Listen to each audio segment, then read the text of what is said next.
Hello, dear friends. What a blessing to be with you today. Here we are for another study of the book Green Light by the Spirit under Luiz through the mediumship of Francisco Cândido Xavier.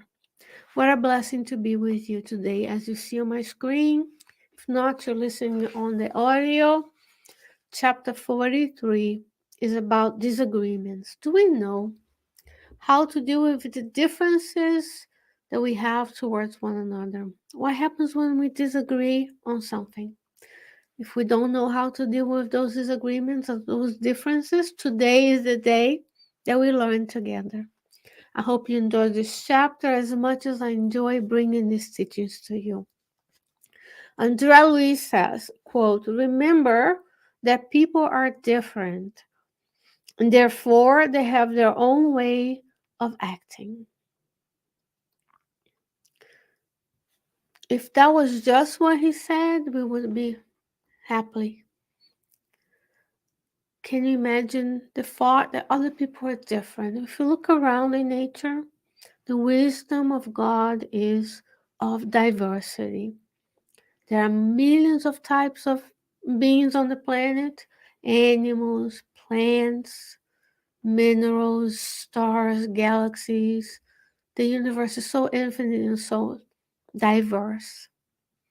If we all were the same and act the same, it would be a very boring world and probably a very dysfunctional world, because I need my abilities applied to the daily life as much as you need. I need your abilities. We need your abilities to make life pleasant and possible.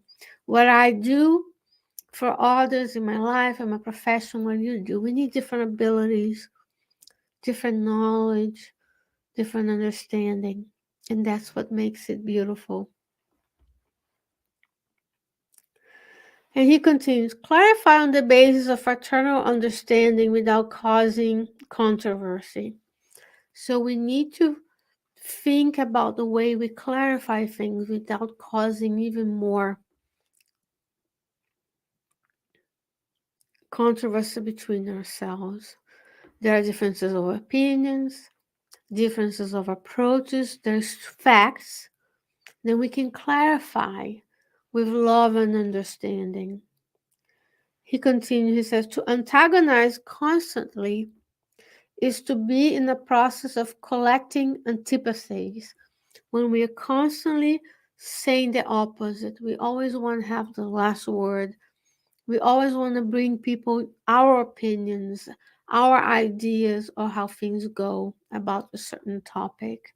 And he says if we constantly do that, we are collecting antipathies instead of collecting friendships and sympathies. And he continues on that matter. He says, you can clearly disagree without upsetting as long as when you talk, you appreciate or you respect the other person's right. So we are able to disagree with a topic on the matter of the fact.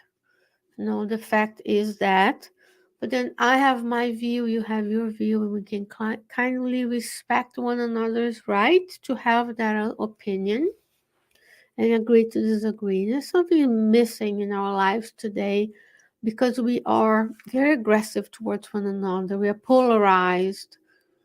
Then we have to rethink, why are we listening to a chapter about disagreements right at Thanksgiving Day when this is going to air?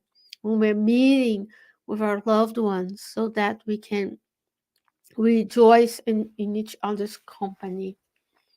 So it's a beautiful thing.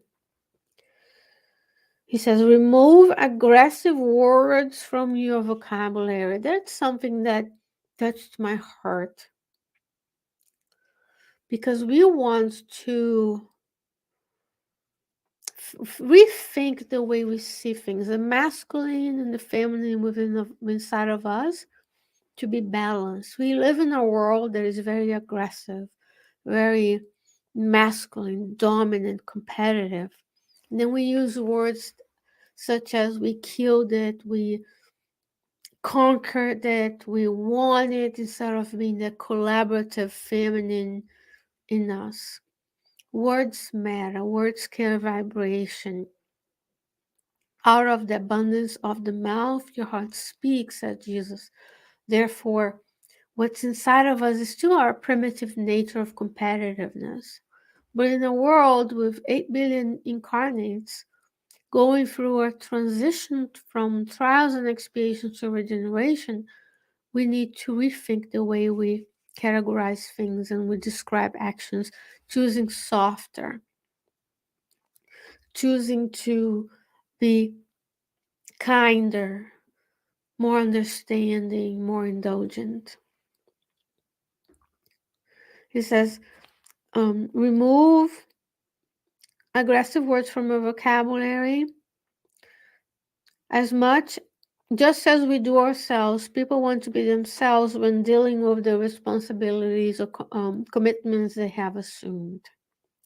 There are innumerable ways of helping without hurting other people's feelings. So we can help people without putting them down, without being condescending, seeking how can we help people better? Try to listen and identify their needs instead of ours. He says here, usually we never argue with strangers, but with our loved ones. Therefore, let's think, should we disturb those who we should live with in peace? So he's referring to the fact that we're very kind to others, but they're not as indulgent towards those who don't live with us, not immediate family members. We are overly criticizing and working